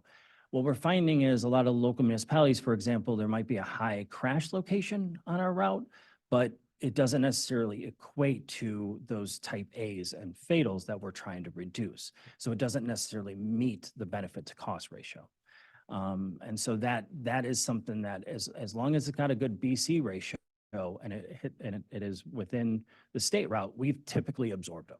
So Illinois 43 at Cleveland and Niles, we've absorbed them. US 41 is currently being let. That was a Lake County lead in phase 1, but we're using our HSIP dollars or state dollars because that is US 41.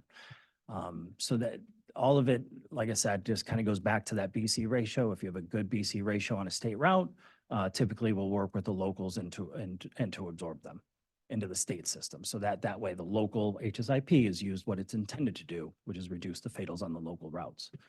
Next slide.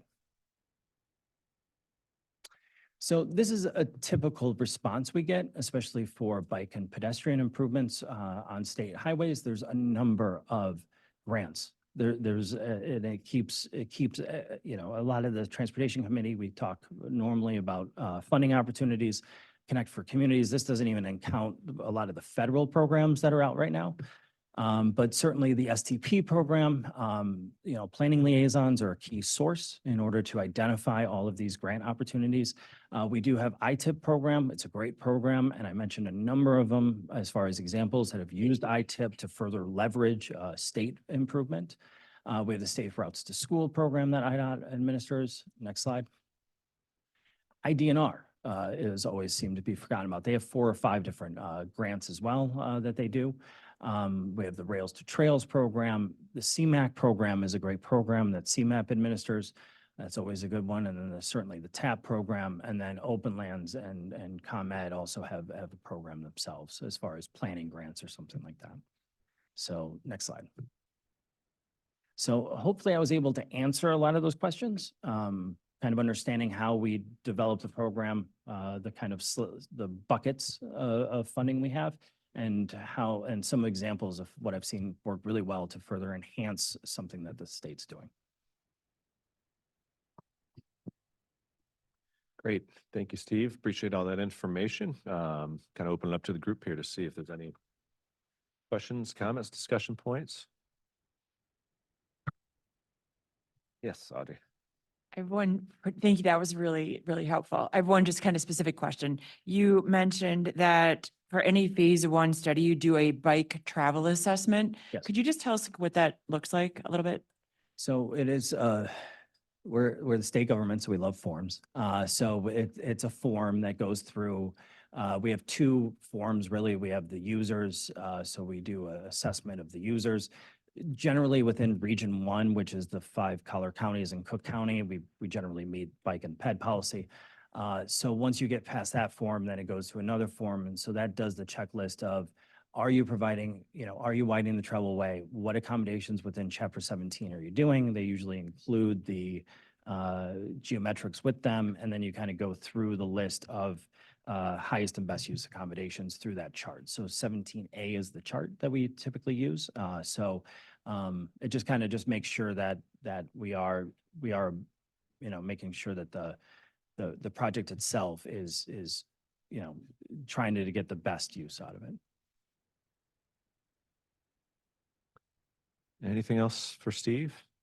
If not, I have a couple quick related questions. So if we get resident comments or concerns, what we've been doing is just sending them to your webpage. I think there's like a general inquiries. They can go to an online form or a phone number just to, hey, we want a bike path here. We have a safety concern here. Is that the best place to send them? That is the best place to send them for IDOT, yes. Now, we typically do turn around and send them to the locals, though, a lot of times. So it depends. If we have a project in the area, then we say, hey, this is the project we have in the area. Bike and ped accommodations will be included.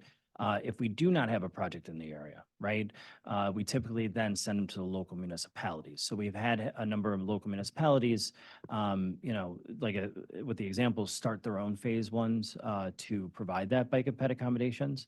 IDOT, for example, doesn't own or operate any bike or pedestrian improvements, right? So that's where it kind of gets hard when we're looking at curb extensions or, we wouldn't necessarily initiate a curb extension or a protected bike lane because those all have to be maintained by the locals. So we really need the locals to say, hey, this is what I want. This is where I want this location. And we'll work with them on how to design it properly and make sure that we can get this done. Unfortunately, with everything, it takes time. So I mentioned just those windows, a geometric revision, those typically require design exceptions. That's that 12 to 18-month window just to do something like that, as you know. Yeah, and then the other side of that is the municipalities. So like the example you gave, Waukegan and Sheridan Road. So they should keep an eye on your MYP if they want to approach you, or just come out proactively and approach IDOT and say, hey, we have this idea on Sheridan Road.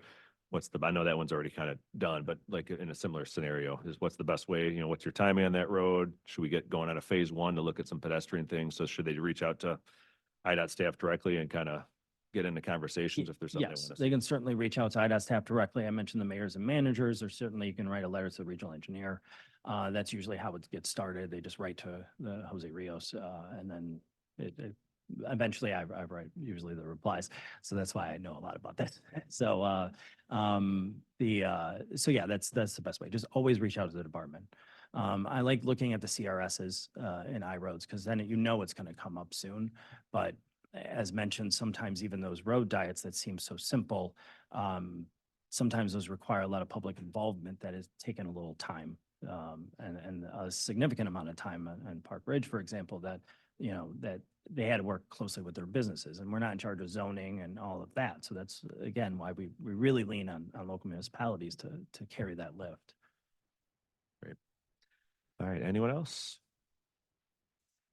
I just want to reinforce, this is exactly why it was really important for us to tie that connection back to the county safety action plans, right? I think what we're learning is the sooner we can understand what those local needs are, the better it is and easier it is to integrate into IDOT's program of projects. And so really encourage you all to continue to engage in that way. All right, with nothing else, thanks again, Steve. Appreciate both presentations and the time you took out today. So thank you. I was a little louder the second time, so thank you.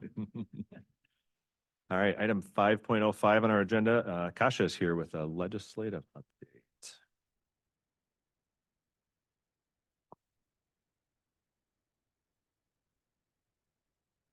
Hello, everyone. Kasha Hart with the Intergovernmental Affairs team. Nice to see you all today. So this week is a little bit of a breather for our team. The General Assembly is not in session, but starting next week, it's going to be full steam ahead to the end of May as the General Assembly works to adopt their final FY25 budget, and then also just continue to advance bills through the legislative process. So today, we just wanted to provide you all with a brief update on some of the bills that we've been following, some of the bills that we've been working on. So first, I will just start with our Regional Planning Act appropriations bill. I know this is certainly not the first time you all have heard about this bill. But again, as a refresher, the objective of this bill is to appropriate $5 million to CMAP so that we are better able to carry out the broader regional planning objectives that are set forth for us in the Regional Planning Act. As you all know, our funding primarily comes from USDOT, which limits a lot of the work that we can do to the transportation sector. We want to continue doing that work, obviously, but our enabling statute does direct us to get into other areas of planning, like climate, housing, water, and the like. So to do that non-transportation related work, we're often seeking external funding sources like state and federal grants, philanthropic resources, and other resources. But we're going to continue to do this, but with a state appropriation, we're better able to kind of advance and invest in those programs that we've already started to build out. So these bills are still within their respective committees. Our objective this session is to get subject matter hearings on those bills, so we're able to continue to kind of have that dialogue with members. We don't expect those bills to advance on their own, though. The goal would be to incorporate them into the final FY25 budget. Next bill that we wanted to share with you just a little bit more about is our Regional Planning Act Modernization Bill. So this would just make some updates to our enabling statute. The primary change would be allowing for some flexibility for the CMAP board to make decisions with a simple majority of board members in office, just on certain operational items. So right now, concurrence of 4/5 of the board members in office is required for the board to take any action. Instead, this bill would propose allowing for a simple majority of board members to take action on just 4 specific items, and that would be approval of meeting minutes, grants, purchase agreements, and contracts, except contracts that pertain to the employment of the executive director. So both of these bills are progressing through the legislative process. So the House bill has passed the full House and is now with the Senate. The Senate bill has passed the full Senate, is now with the House, so they're going to continue to move through their opposite chambers. So those bills are both continuing to progress apace in the General Assembly. And then lastly, there has been some conversation and kind of fits and starts about some potential changes to the OMA statute that would grant public bodies a little bit of additional flexibility to meet remotely. IML, I know, has been championing a bill that would offer that flexibility in certain limited circumstances, and we've had some conversations with them about, could potentially we add a provision that would allow the CMAP board and its committees a similar flexibility. In recent conversations we've had with legislators, it does seem that momentum for some action this session is perhaps slowing a bit. We're going to continue to have, conversation with legislators, though, so that perhaps next session that conversation can really pick back up in earnest. Included in your committee packet is just some notes on additional bills that we've been following. I won't, in the interest of time, I'm not going to step through each of those individually, but if folks do have any questions about those or about any of the bills that I've already talked about, I'm happy to address them. Great. Thank you, Kasha. Any questions, comments? Seeing none. Thanks, Kasha. Appreciate it. Moving on to item 6, other business. Is there any other business that committee members would like to bring forward? Yes, Jack.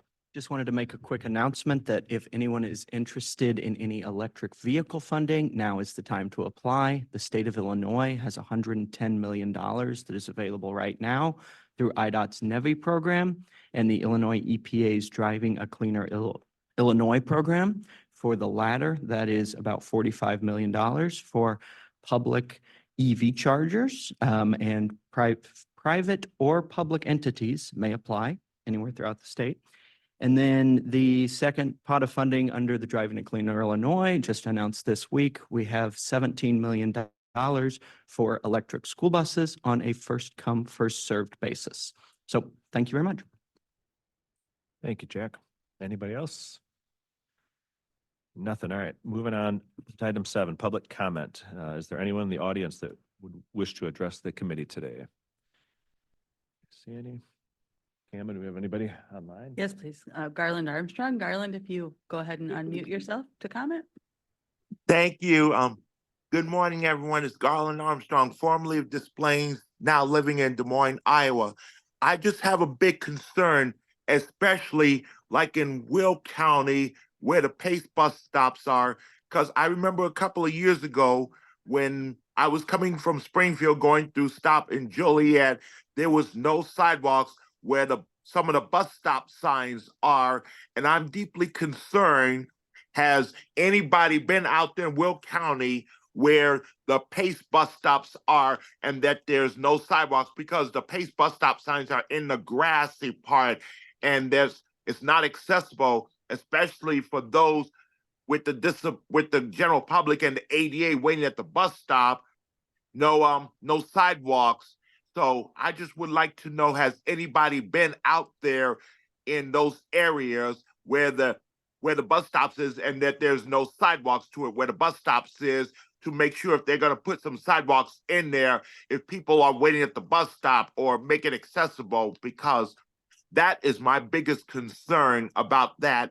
And also too, I just would like to know the progress up to date on, like, if the unthinkable happens, especially if there's a fire, especially on the Pace bus, CTA train, or Metro train, and the unthinkable happens. And I would like to know, how many days a week do you train them, just to make sure if the big one, the unthinkable big one, will happen down the road, so that they can be extremely well prepared, especially for those who cannot speak clear English, how to communicate with them. So if the unthinkable happens, so just would like to know what's that progress, and how's it going on so far with the training and other things too, because sometimes it deeply concerns me that there is a lack of transparency and there's not enough communication to make sure how to educate those if it happens. So I would like to hear any response from any of them, so that they'll know what's the next step going to be. Great. Thank you, Garland, for those comments. We appreciate them. We'll get them jotted down here, and I'll have to have someone look into them. So we appreciate that for you. Okay, and one last thing, we'll be coming back on May 6th, back to the Chicagoland area, and then we'll be departing on May 10th, only for a couple of days. So just want y'all to know about that. And I hope any of the committee will be there at the CMAP board meeting, welcome us back as visitors. Great. Thank you, Garland. Welcome back. Hopefully the weather's good for you guys on your trip back here. So yeah, hopefully we'll see you. And thanks for the comments. Yes. And we have one more comment from John Paul Jones. Mr. Jones, go ahead and unmute. Yes, thank you. John Paul Jones with Grover and Englewood. Thank you for this opportunity to the Transportation Committee. Just want to thank you for moving forth today with the tip for the Englewood Nature Trail. We're doing some significant work to move that project forward. We got some host of different strategies and new partners that have come on board to help us do a host of different things at various gateways, at both Racine and at Halsted Street. New strategies are taking place around Lowe Street with tree nursery strategies, and some other activities are being scheduled for Ashland and all the other gateways. And so it's several gateways that we had to begin planning for, and we hope to go before the Chicago Plan Commission sometime either next month or June. And so again, the financing support from federal and state and CMAP work is going to pay off. We hope, of course, that we can continue to look at ways to add more capital to a project. We are seeing a significant amount of land contamination along the corridor, and of course, as we study and work with other communities throughout the U.S., more and more soil contamination is being discovered around a lot of railroad, and this is a former railroad corridor. So we just want to anticipate and have you anticipate ways in which you can use, hopefully resources you can retain from the state to help us look at water and climate change strategies along that corridor, so we can have a really good green initiative that Chicago can be proud of. And so I just wanted to share that with you. Early in the statement with the CTA, I believe, did a presentation. You used a model from the Correa project. I just want to encourage that as much as possible that CMAP and its colleagues can really think through the public participation plan and really help communities and municipalities better coordinate and improve and leverage ways to do more and not less to engage the public. And so I just want to encourage that, and we wish to be any assistance we can be in the future towards that process. Again, thank you, and wonderful work, everyone. Thank you, John Paul. We appreciate you taking the time to provide the comments today. So thank you for that. We have one more here on the comment form from Brian Smith. He asked, is the JSOW MOU between CTA, IDOT, and CMAP for the 290 Blue Line, is that a public document? And could a copy be made available on this? Yes. Okay, it'll be posted shortly on our website. Yeah, thank you. All right, moving on to item 8, next meeting, about a month away on May 31st of 2024. And item 9, adjournment. Seeing no other business in front of the committee, do I have a motion to adjourn the meeting? Jack, motion, a second? Karen, thank you very much. All those in favor? Any opposed? Meeting adjourned. Thanks, everyone. Thanks a lot.